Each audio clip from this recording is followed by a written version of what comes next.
Chapter 14, The Birth of Sati and Her Childish Sports.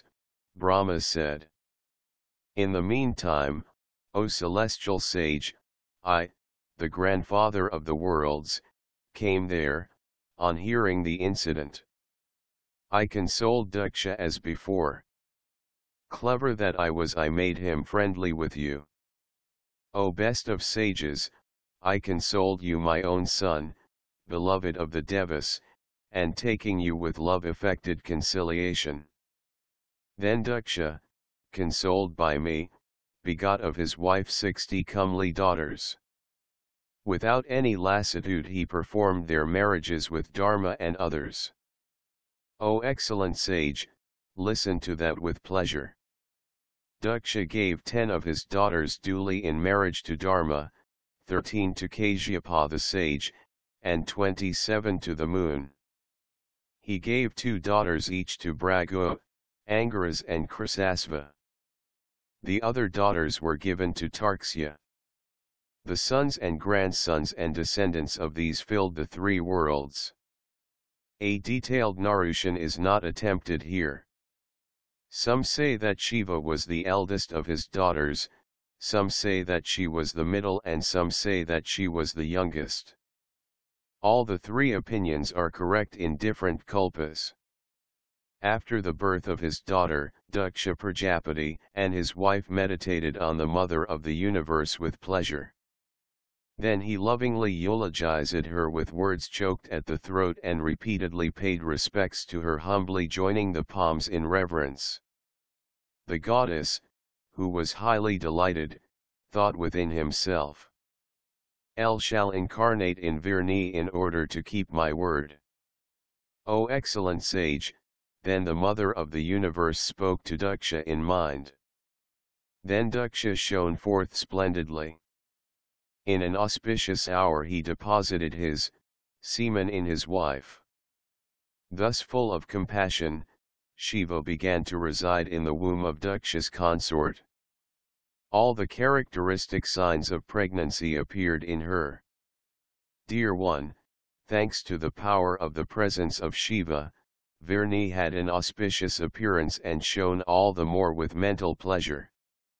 As befitting the loftiness of his mind, custom and manners current in his family and the injunctions of the Vedas, Daksha performed the rites of Pumsavana etc. out of affection.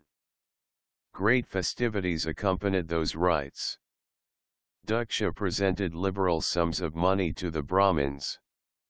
On coming to know that the goddess had come to the womb of Virni, Vishnu and other devas became very gay. They all approached her and paid frequent respects to the benefactress of the worlds, eulogizing the Mother of the Universe. Delighted in their hearts they praised Daksha and Virni in various ways and went to their respective abodes. O Narad, 9 months had passed with due observance of worldly conventions.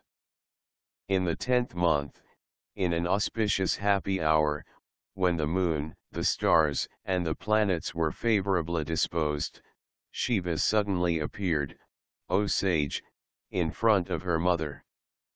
As soon as she was born, Daksha was highly pleased. On seeing her extremely brilliant, he was convinced that she was the goddess Shiva herself. O excellent sage, when she was born there was a gentle shower from the clouds accompanied by that of flowers. The quarters became tranquil immediately.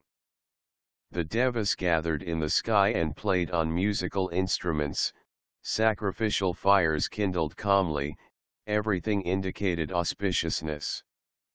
On seeing the Mother of the Universe born of Virni, Daksha joined his palms in reverence, paid respects to her and eulogized her.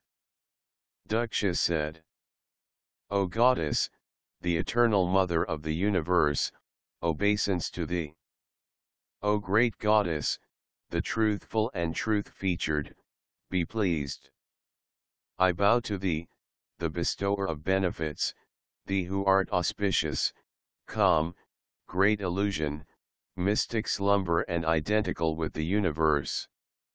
I bow to thee, the great Mother of the Universe, the great goddess, by whom formerly Brahma had been directed to create the worlds which he carried out. I bow to thee, great support of the universe, the great goddess, by whom formerly Vishnu had been directed to sustain the universe which he has been doing always. I bow to thee, the great mother of the universe, the great goddess, by whom formerly Rudra had been directed to annihilate the universe which he has been doing always. I bow to thee, Shiva, of Rajasika, Sattvika, and Tamasika forms, performing everything always, and the goddess mother of the three deities. O goddess, enjoyment of worldly pleasures and salvation are always within the reach of that person who meditates on thee in the form of vidya and avidya, every day. O goddess, he who directly perceives thee, the sanctifying deity, will certainly attain salvation with the discrimination of vidya and avidya. O Mother of the universe, those who eulogized thee with the names of Bhavani, Ambika, Jaganmaya, and Durga will have everything. Brahma said. Shiva, the mother of the universe, eulogized by Daksha the intelligent, said to Daksha without making it heard by her mother. Shiva, the great goddess and the source of future creation, made everyone deluded and said in such a manner that Daksha heard the truth and not anyone else. The goddess said, O Prajapati, I had been propitiated formerly for becoming your daughter. Your wish has been fulfilled now. You can carry on your activities of penance. Having spoken thus to Daksha, the goddess assumed infancy through her illusory power and began to cry near her mother. On heaving the cry, the woman spoke in agitation. The servant maids too became pleasantly agitated. On seeing the comely form of a Sikni's daughter, the women rejoiced. The citizens raised shouts of victory then. There were great festivities with songs and musical instruments.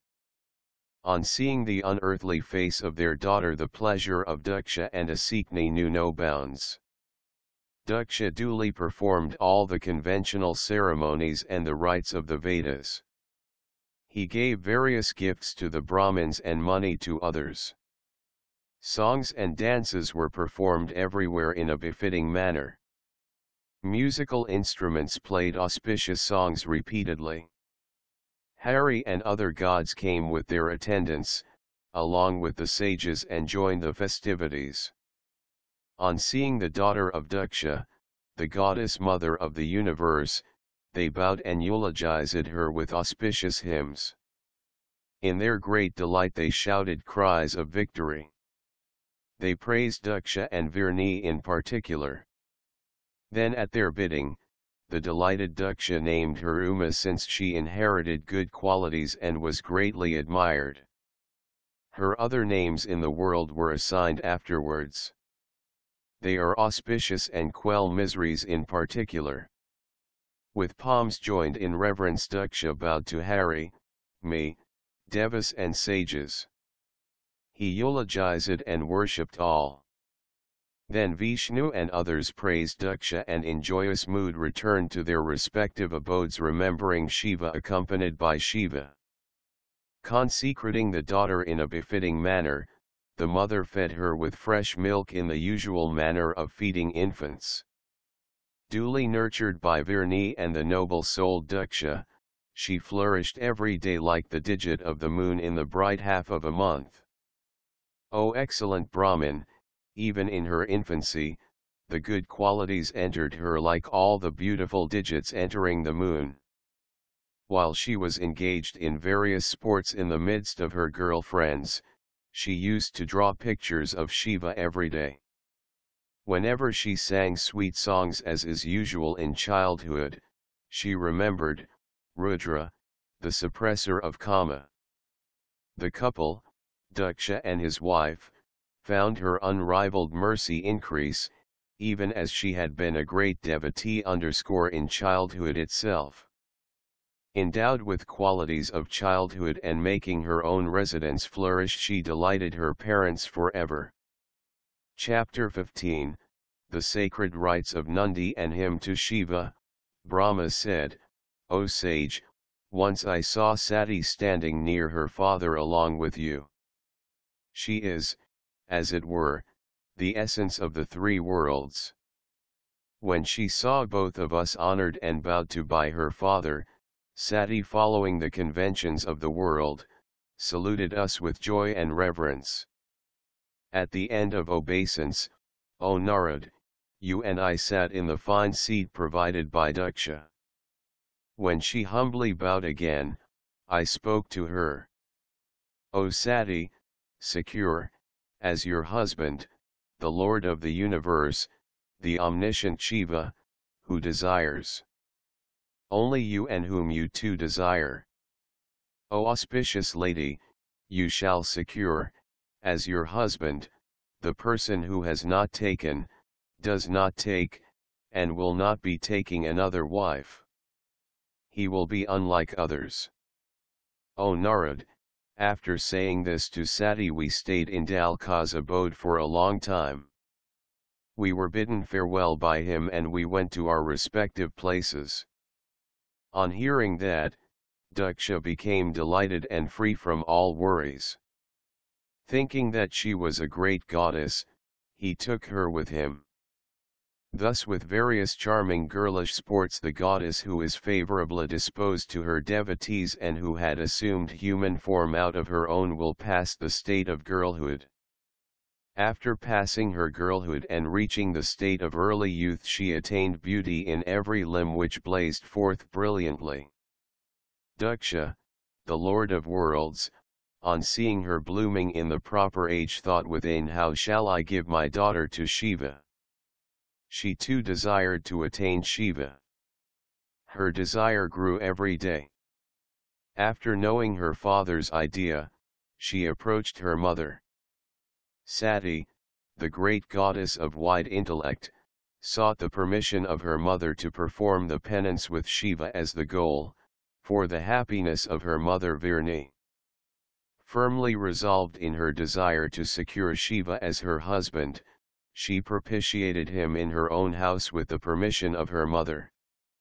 In the month of Asvina, September-October, on Nanda Tithas, that is 1st, 6th and 11th days of lunar fortnight, she worshipped Shiva with great devotion, offering cooked rice with jaggery and salt.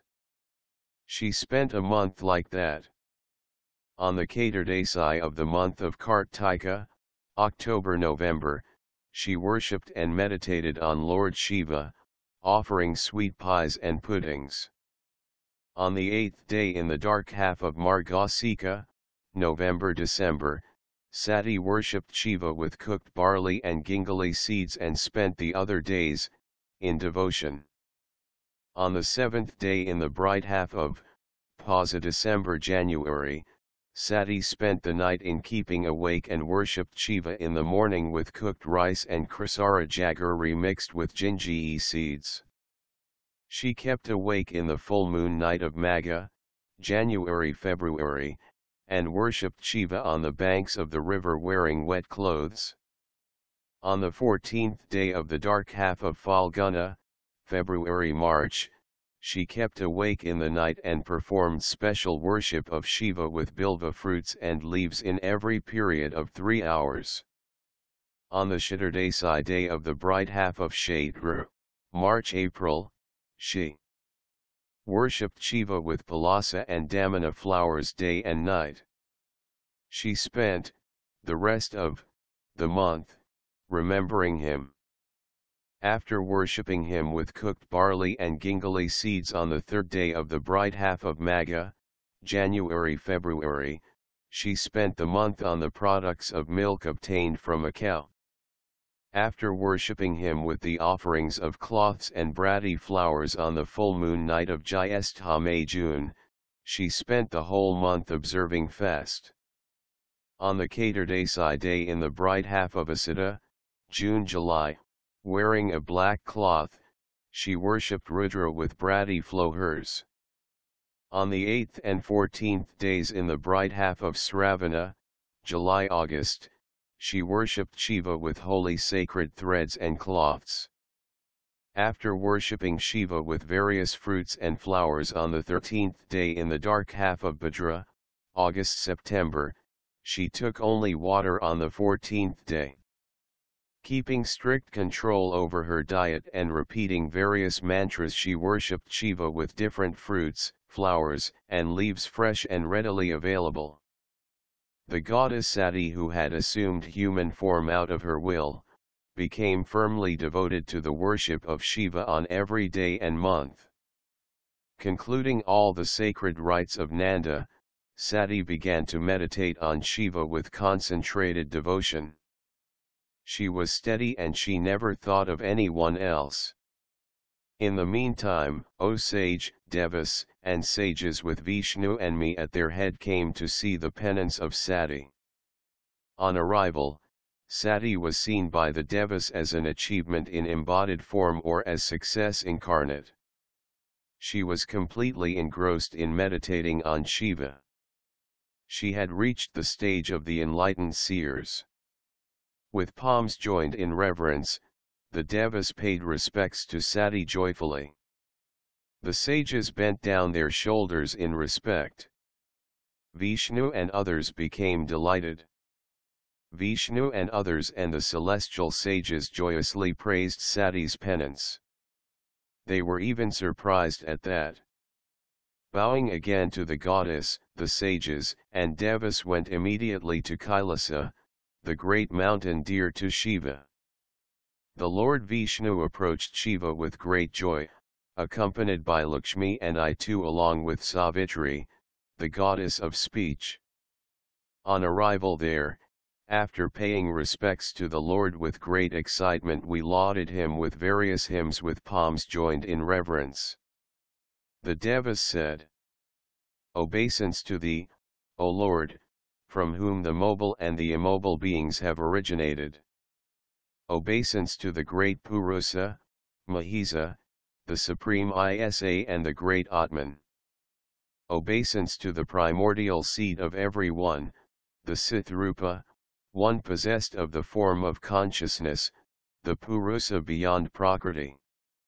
Obeisance to thee who createst this world, by whom this is illuminated, from whom this originated, by whom this is sustained, to whom this belongs and by whom everything is kept under control. We bow to that self-born deity who is beyond this and everything that is great, who is the undepraved great Lord, who sees these within himself. We have sought refuge at his feet, who is the supreme Brahman, who is the soul of everyone, who is the greatest witness with unbarred vision and who assumes various forms. Obeisance to him whose region is not known by devas, sages, or siddhas. How then can other creatures realize it or express it?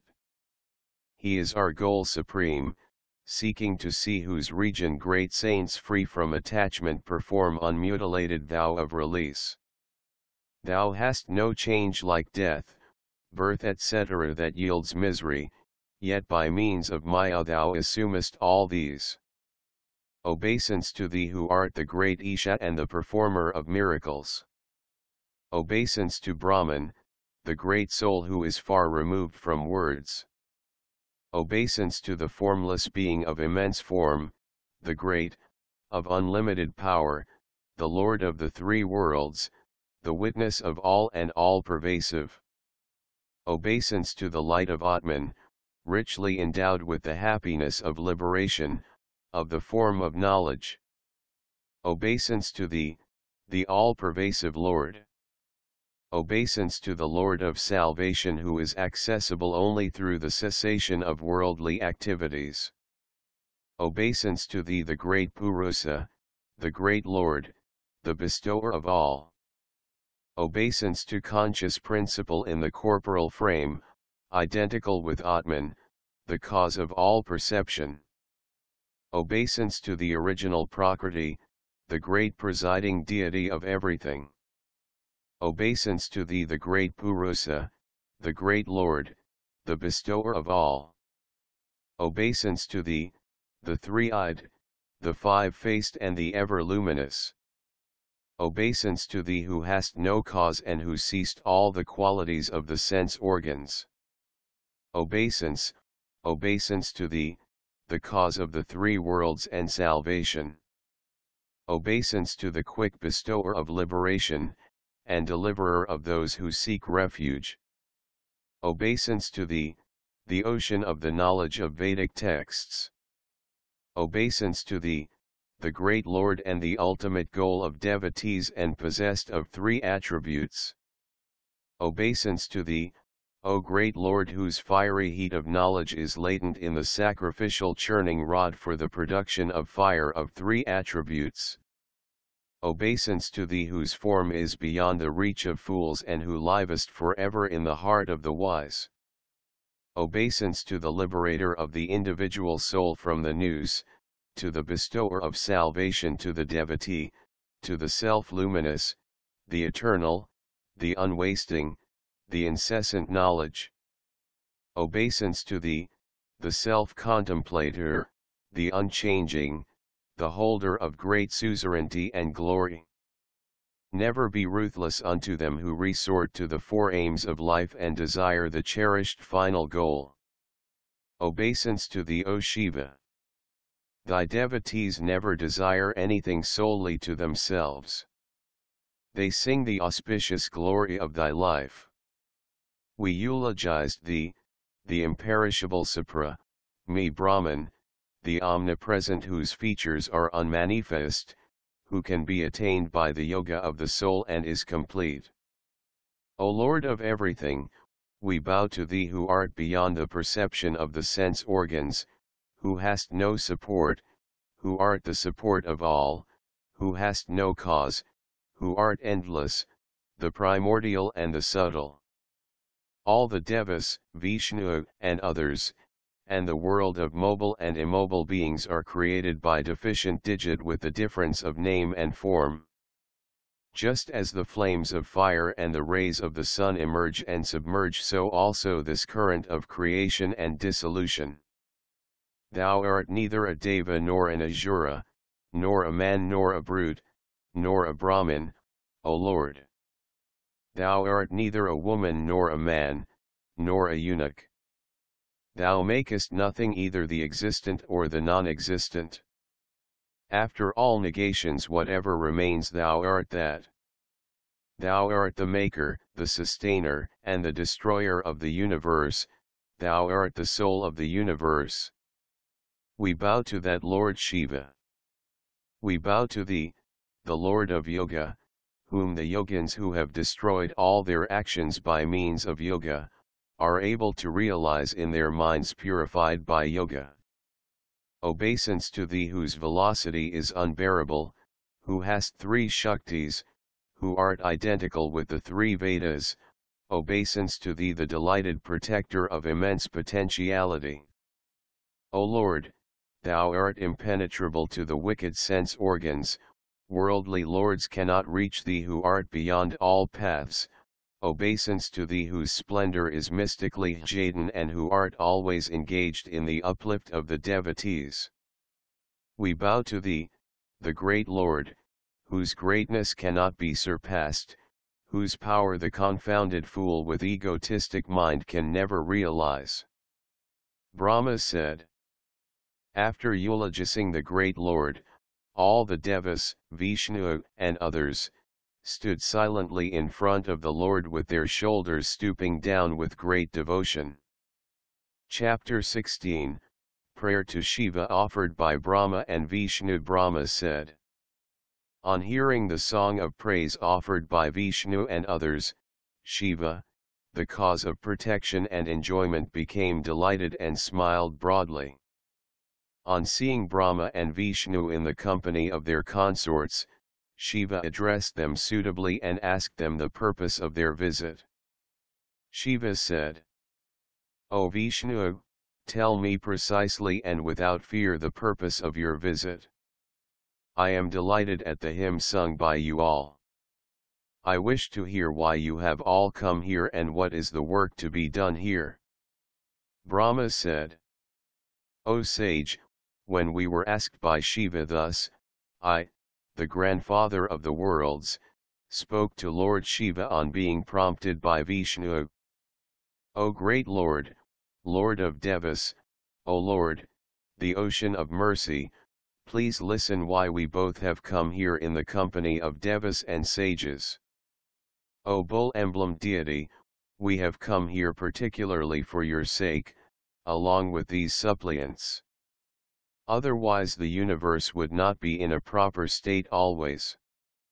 O great Lord, some demons are to be killed by me, some by Vishnu and some by you. O great Lord, some of them would be killed by your son and some will be killed by me. The Devas attain happiness only by your favor. The universe can attain peace and fearlessness only after destroying the demons. Or they cannot be killed by you inasmuch as you are always merciful, free from love and hate and engaged IRI yoga. O Lord, Vrisabhaitvaha, how can the activities of creation, sustenance, and dissolution be carried on properly forever, if they are not killed?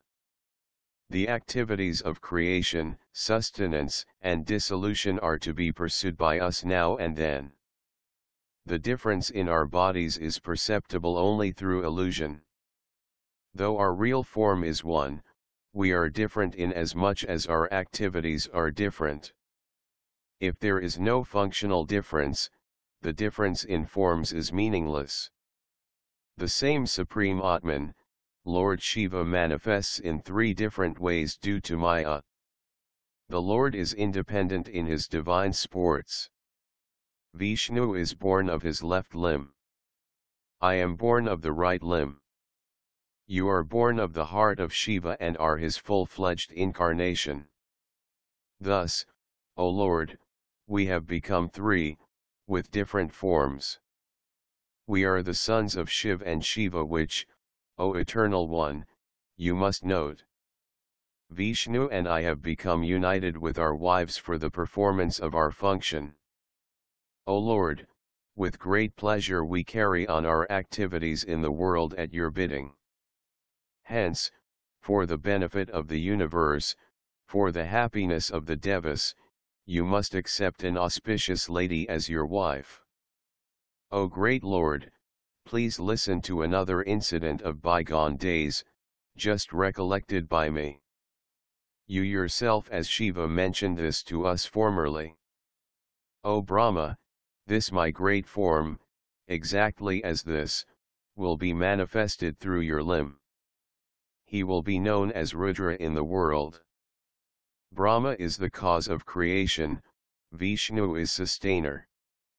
I shall be the cause of dissolution in the form of Rudra, a Sagyudata form. I shall marry a woman and perform the excellent function. These are your words. Remembering these words, please fulfill your promise. O Lord, this is your own directive that I be the creator and Vishnu the protector. Shiva himself has manifested in your form as the cause of dissolution. We too are unable to perform our duties without you. Hence take up a beloved consort who too will be engaged in the activities of creation.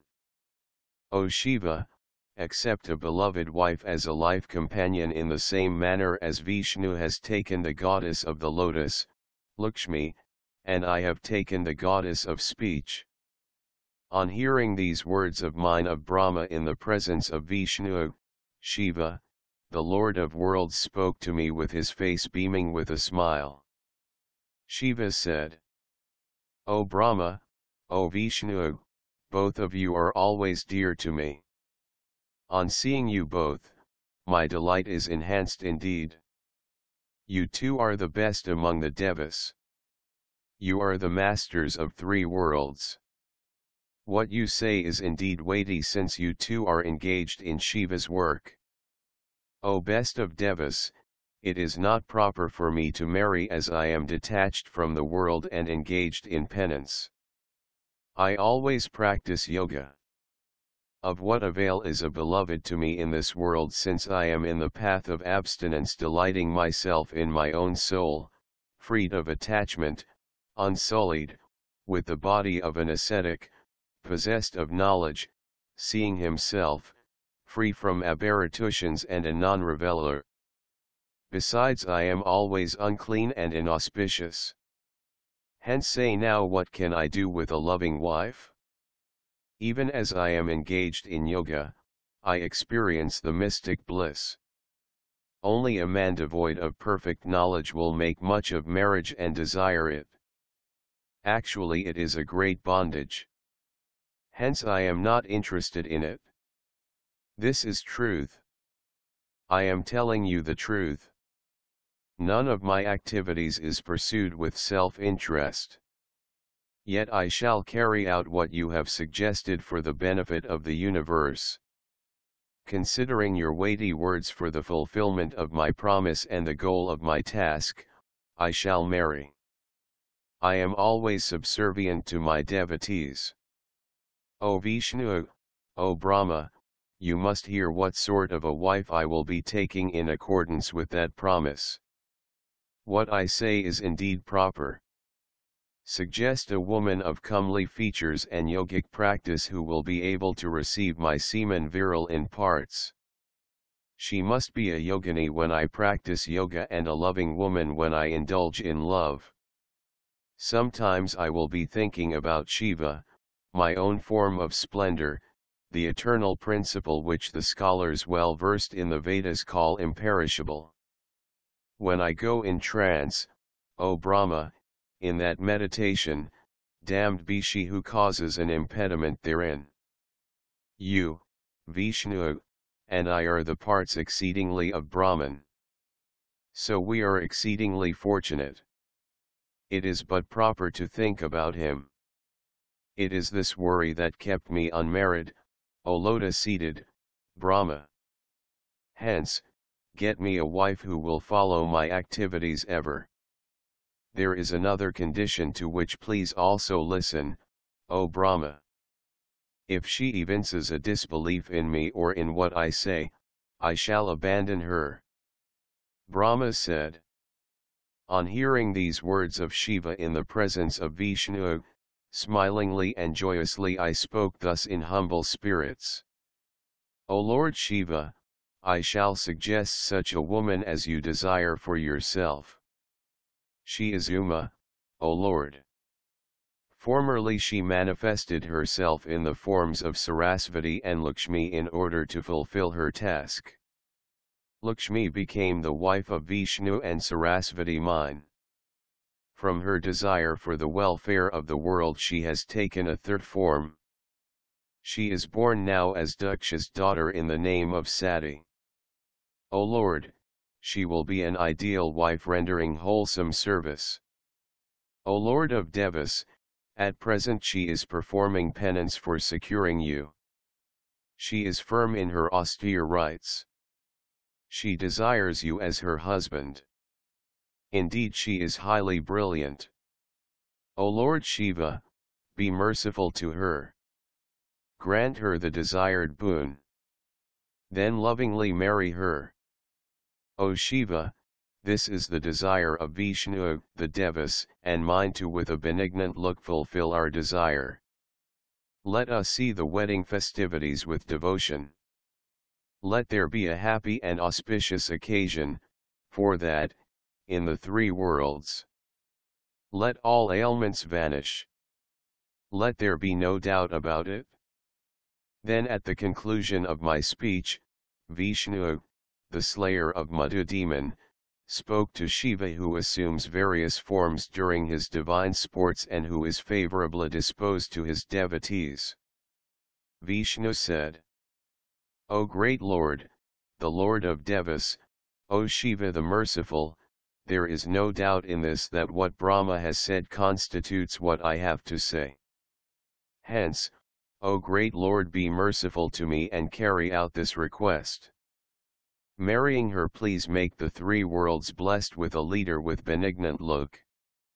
Brahma said, O sage, after saying this, the intelligent Lord Vishnu kept silent.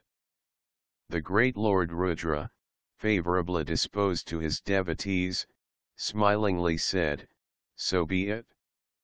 The both of us took leave of him and in a cheerful mood returned to our respective abodes along with our wives, the sages, and the devas.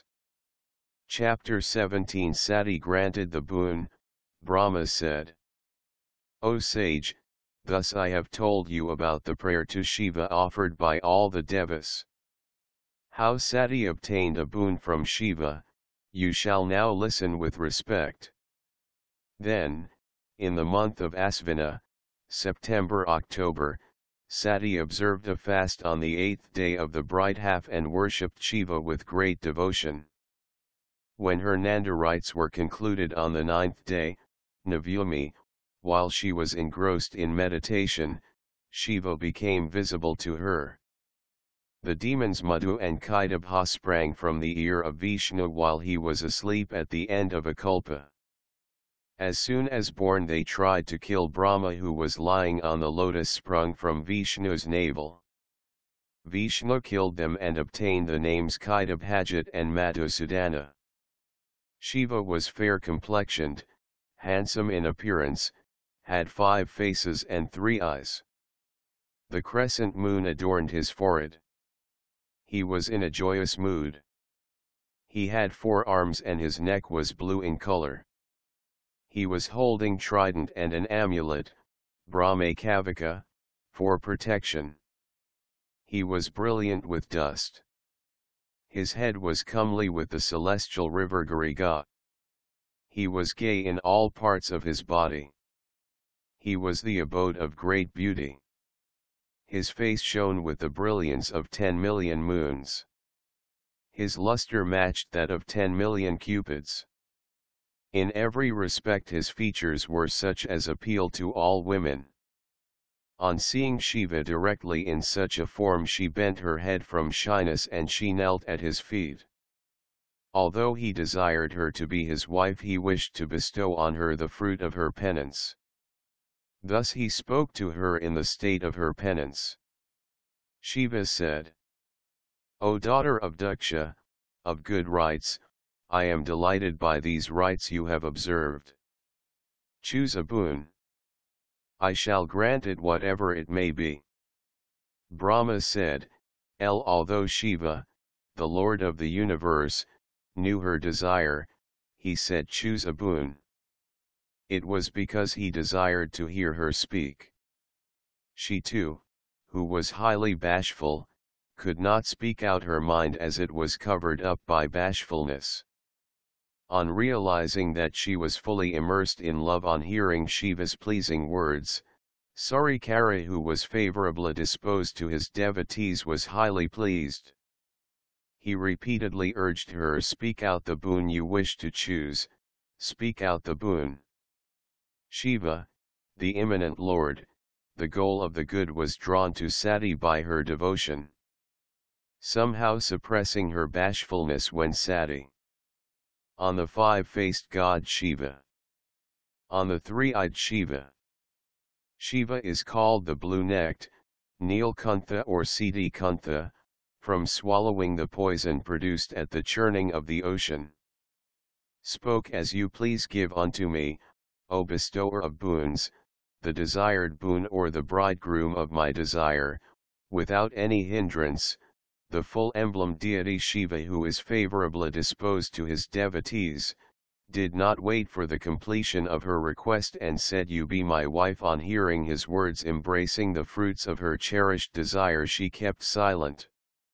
She was highly delighted on obtaining the boon or bridegroom, stationed in her mind. She stood smiling sweetly before Shiva who was full of love. She opened her inmost feelings through various subtle gestures that increased notions of love.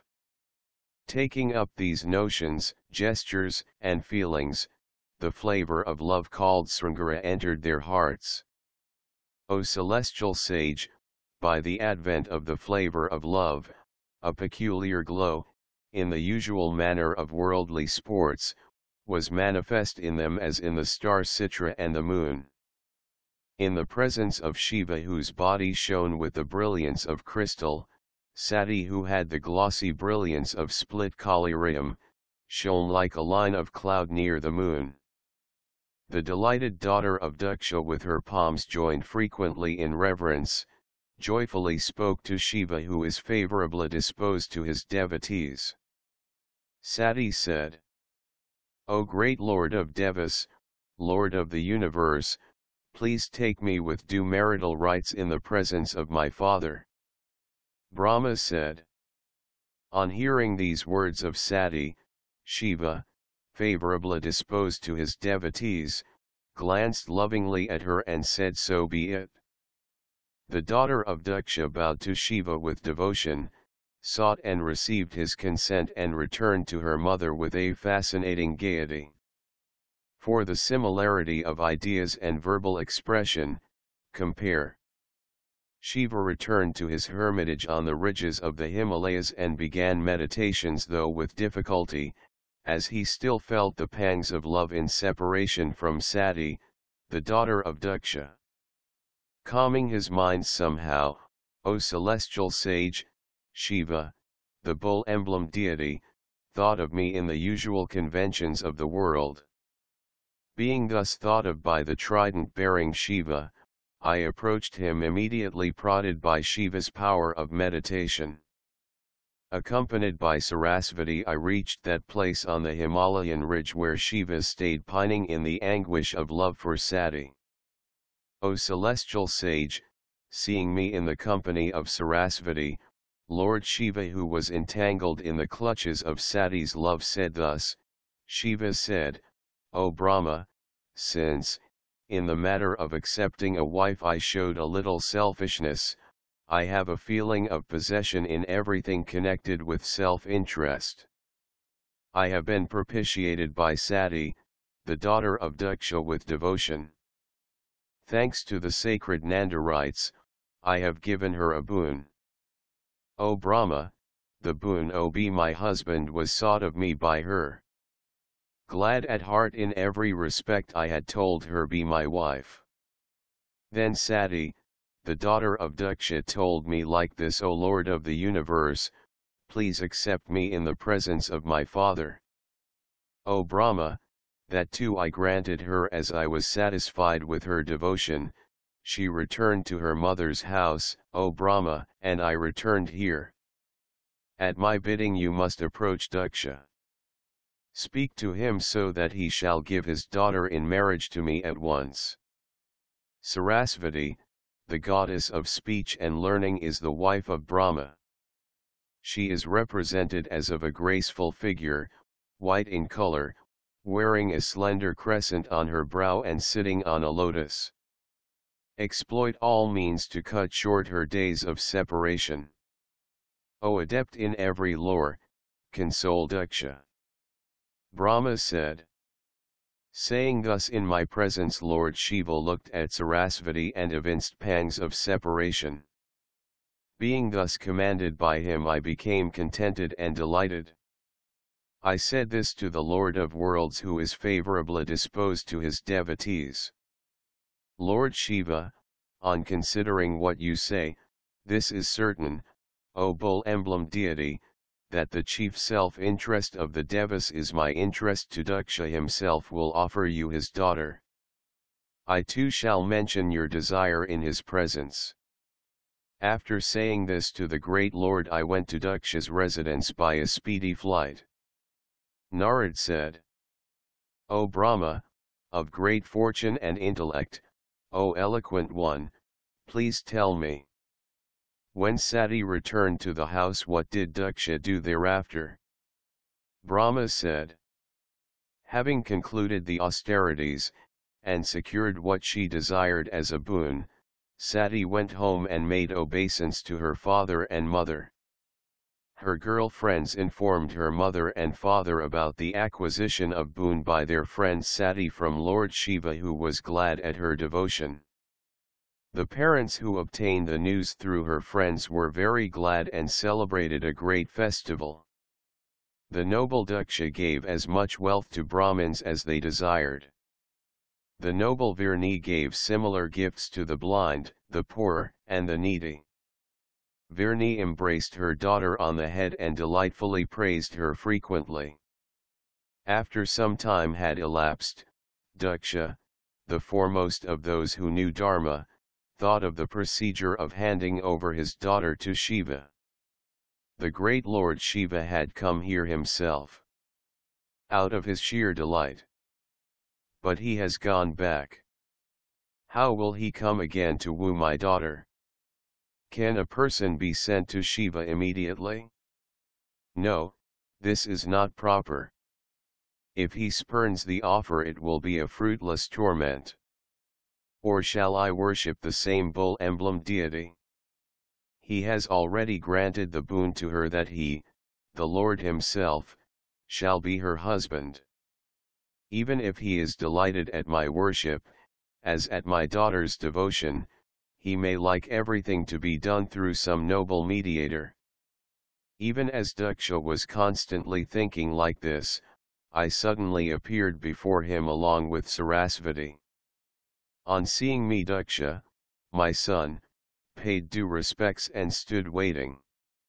He gave me a fitting seat to sit on.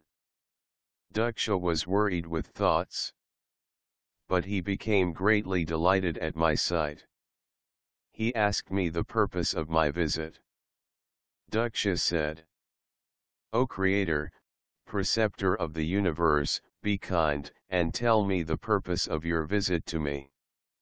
O Creator of worlds, is your visit prompted by your love for your son or for any special task that you have come to my hermitage?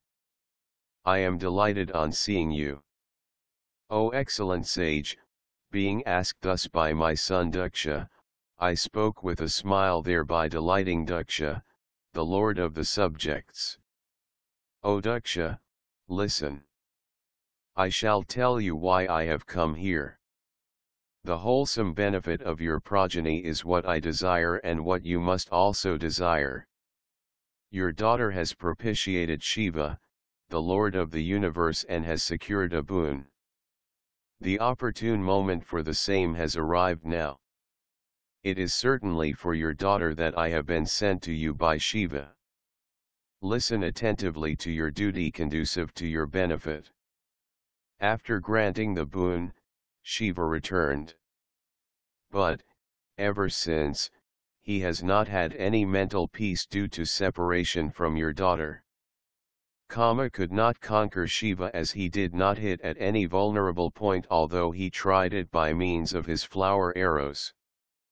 But he, without being hit by Kama's arrows, has now abandoned meditation on Atman and begun to think of Sati. He is as excited as any other ordinary man. He asks his attendants where is Sati, as he suffers from the pang of separation. When they say no, he hears the words but soon forgets them and repeats the question. O son, what has been desired by me before, by you, by Kama and the sages Marichi and others, has been achieved now. Shiva was propitiated by your daughter. He now stays in the Himalayan mountains thinking about her and desirous of getting her in order to console her. Just as Shiva has been worshipped by her by performing different rites with sattvic feelings, so also Sati is being worshipped by him. Hence, O Daksha, offer immediately your daughter to Shiva for whom she has been intended. Thereby you will get contentment and relief. Through Narad I shall bring him here. Give her to him for whom she has been intended.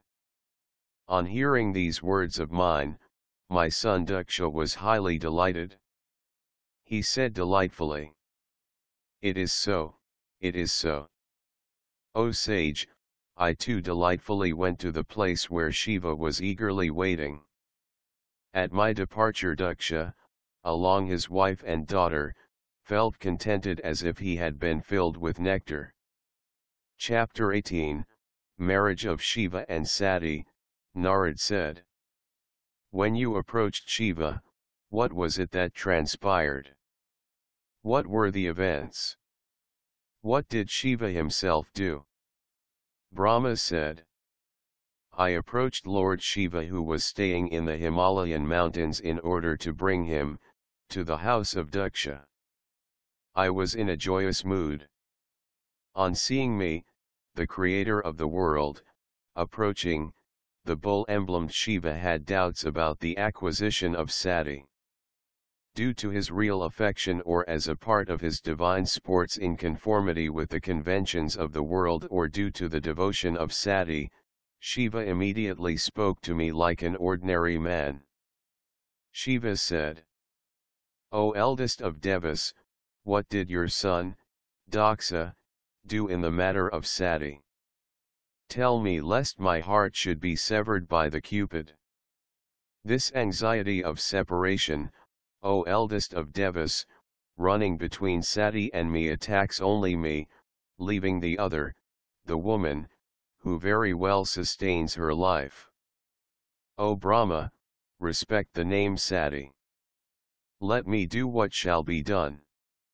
She is not different from me. She has to be attained by me. O Brahma, act accordingly. Brahma said.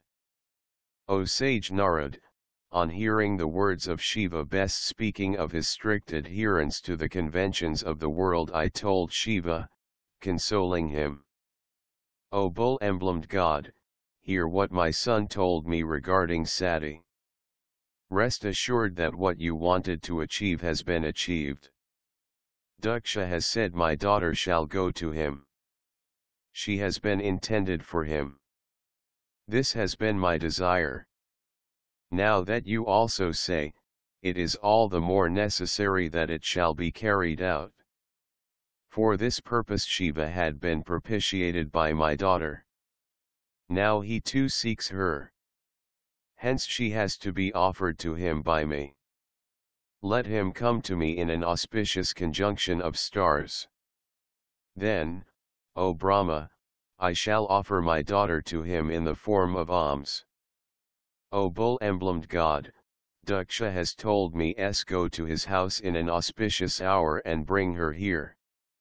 O sage, on hearing these words of mine, Rudra, who is favorably disposed to his devotees, spoke with a smile, strictly adhering to the conventions of the world. Shiva said, I shall go to his house accompanied by you and Narad. Hence, O creator of the universe, you remember Narad.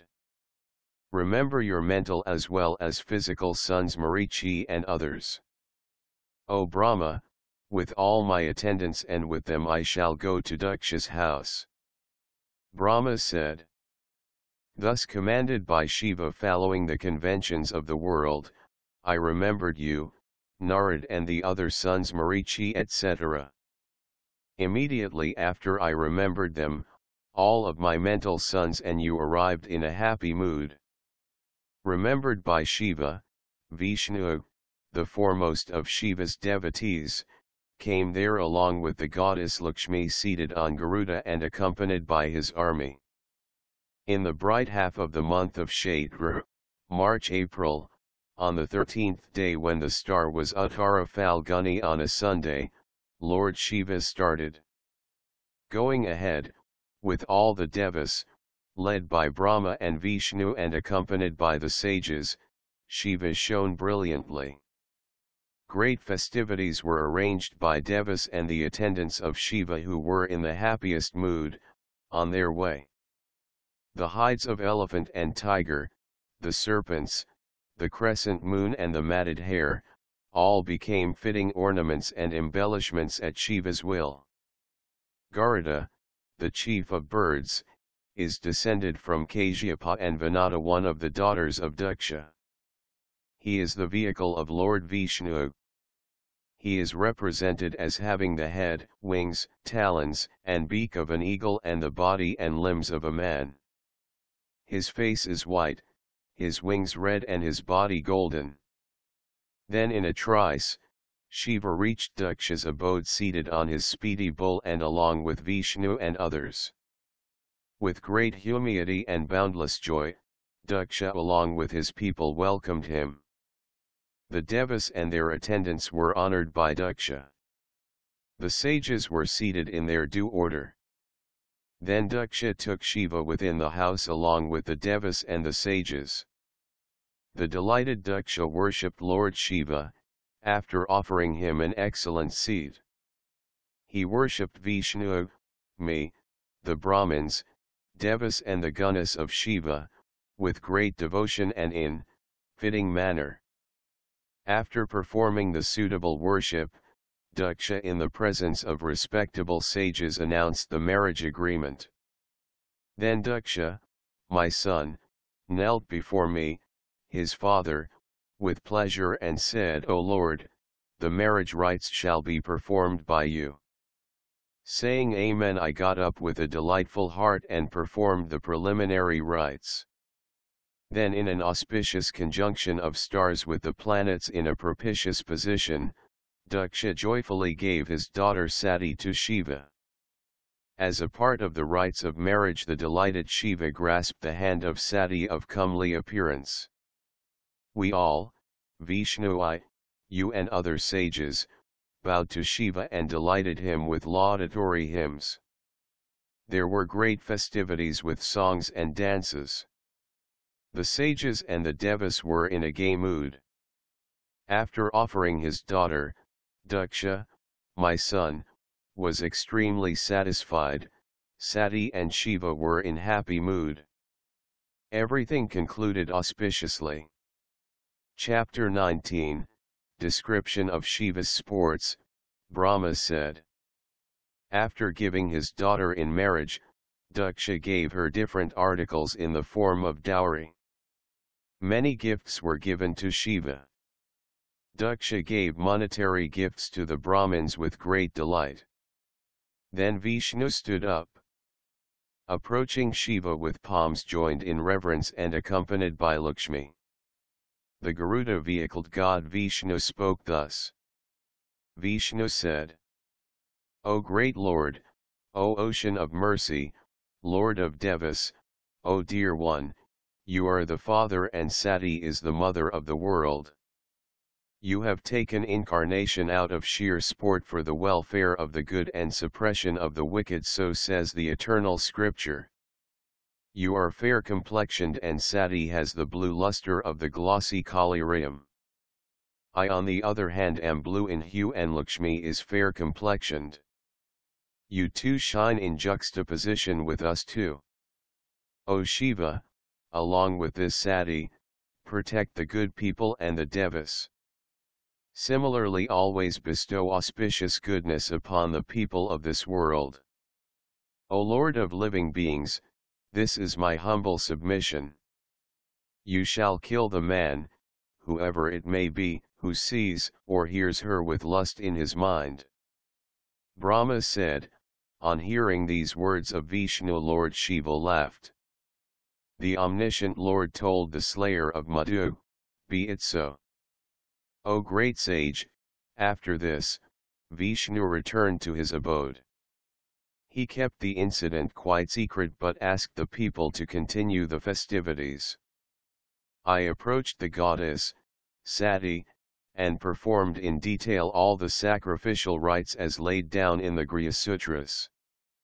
Then at my bidding in the capacity of the main priest, Shiv, and Shiva duly and with great delight performed the circumambulation of the sacred fire.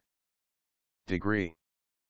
O excellent Brahmin, then wonderfully great festivities were conducted with beatings of drums and playings on musical instruments accompanied by songs and dances pleasing everyone. Then a surprisingly strange event occurred there. Dear one, listen to it. I shall tell you. Shiva's power of illusion is inscrutable. The whole universe, the mobile or immobile, is deluded by it, Devas and Asuras. Formerly I wished to delude Shiva by deceitful means. But now Shiva himself has deluded me by means of his divine sports. If a man wishes evil of others, he himself becomes the victim of the same. There is no doubt about it. Realizing this, no man shall wish evil of anyone else. O sage, while going round the fire, the feet of Sati protruded out of the cloth that covered them. I looked at them. My mind being afflicted by love, I stared at the limbs of Sati. O excellent Brahman, I was deluded by Shiva's Maya. The more I stared at the beautiful limbs of Sati eagerly, the more I became thrilled like a love-afflicted man. Staring thus at the chaste daughter of Daksha and being afflicted by the Cupid, O sage, I craved to see her face. Since she was bashful in the presence of Shiva, I could not see her face. She did not show out her face on account of shyness. Then I began to consider proper means whereby I could see the face. Afflicted much by the Cupid, I pitched upon the production of airful smoke as the means thereof. I put many wet twigs into the fire. Only very little ghee did I pour into the fire. Much smoke arose out of the fire from the wet twigs, so much so that darkness enveloped the whole altar ground, and the neighborhood. Then Lord Shiva, the supreme god, indulged in many sports, covered his eyes, apparently, afflicted by smoke. Then, O sage, afflicted by the Cupid and delighted in the heart of hearts, I lifted her veil and stared into the face of Sati. I looked at the face of Sati many a time. I was helpless in curbing the onset of a sensuous organism. 4 drops of my semen virile got displaced and fell on the ground like drops of dew as a result of staring into her face. O sage, then I was stunned into silence. I was surprised. I became suspicious. I covered up the semen drops lest anyone should see them. But the Lord Shiva saw it by his divine vision. The trickling down of the semen excited his fury and he said, "O sinful wretch, what a despicable mess you have perpetrated. At the time of her marriage you have passionately gazed at the face of my beloved. You think that this blunder has not been known by me at all. There is nothing that is unknown to me in the 3 worlds. O Brahman, how can it then remain hidden? O foolish fellow, just as the oil is latent in the gingali seed, so also I am present within everything in the 3 worlds, whether mobile or immobile." Brahma said. Saying thus, and remembering the words of Vishnu, Shiva, who dearly loved Vishnu, lifted his trident and wished to kill me. O excellent Brahman, when the trident was lifted up by him to kill me, Marichi and others raised a hue and cry. Then all the devas and the sages, extremely terrified, began to eulogize him who was blazing there. Devas said, "O Lord, O great Lord, favorably disposed to those who seek refuge, O Shiva, save me. O Lord Shiva, be pleased. O great Lord, you are the Father of the universe. Sati is the mother of the universe. O Lord of Devas, Vishnu, Brahma, and others are all your slaves. Mysterious is your form, O Lord, and mysterious are your divine sports. Your Maya is enigmatic and complex.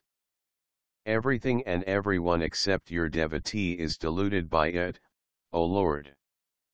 Brahma said, thus in many ways, the timid and frightened devas and the sages eulogized the Lord of Devas, who was furious. Suspecting some terrible disaster, Daksha raised his hand and rushed at Shiva, preventing him with shouts of "Oh, don't do this, oh, don't do this." Seeing Daksha in front of him in a state of excited suspicion, and remembering the request of Vishnu, Lord Shiva spoke these displeasing words. Lord Shiva said, O Patriarch Daksha, what has just been requested by Vishnu, my great devotee, and agreed to by me shall be done here. O Lord, whoever stares at Sati lustfully shall be killed by you. I shall make these words of Vishnu true by killing Brahma. Why did Brahma stare at Sati lustfully? Moreover, he has committed a sin by discharging his semen. Hence I shall kill him. Brahma said. When the Lord of Devas spoke thus furiously, all the people, including Devas, sages, and human beings, trembled. There was a piteous cry of distress. Everywhere tense suspense prevailed. Then I, who wanted to delude him, was myself deluded. Then the intelligent Vishnu, the great favorite of Shiva and very clever in managing all affairs, bowed down and lauded Rudra, who spoke as before. Standing in front of him and singing various songs of praise to Shiva, who is favorably disposed towards his devotees, he prevented him and said thus. Vishnu said, O Lord Shiva, do not kill Brahma, the Creator and Lord of the worlds. He has sought refuge in you, and you are reputed to be favorably disposed to those who seek refuge in you. O Lord, I am a great favorite of yours and am called the chief of devotees. Keeping my submission in mind, be merciful towards me. O Lord, please hear another statement of mine of very great significance. You must consider it, O Lord Shiva, being merciful to me. O Shiva, this four-faced deity has manifested himself to create the subjects. If he were killed, there will be none to create the subjects. O Lord, we three are carrying out the functions of creation, sustenance, and dissolution repeatedly as you bid us in the form of Shiva. O Shiva, if he is killed, who will carry out your directives? Hence, O Lord, the Annihilator, you shall not kill this Creator. O Lord, it was by him that Sati, the daughter of Daksha, was fixed up as your wife by good means. Brahma said. On hearing this entreaty of Vishnu, Shiva of steady resolve proclaimed in reply, making everyone hear. Lord Shiva said, O Vishnu, Lord of Devas and as dear to me as my vital heirs, do not prevent me from killing him. He is a rogue. I shall fulfill your first entreaty already accepted by me. I shall kill this wicked four-faced one who has committed a great sin. I shall myself create all living beings, mobile and immobile. Or by my splendid power I shall create another creator.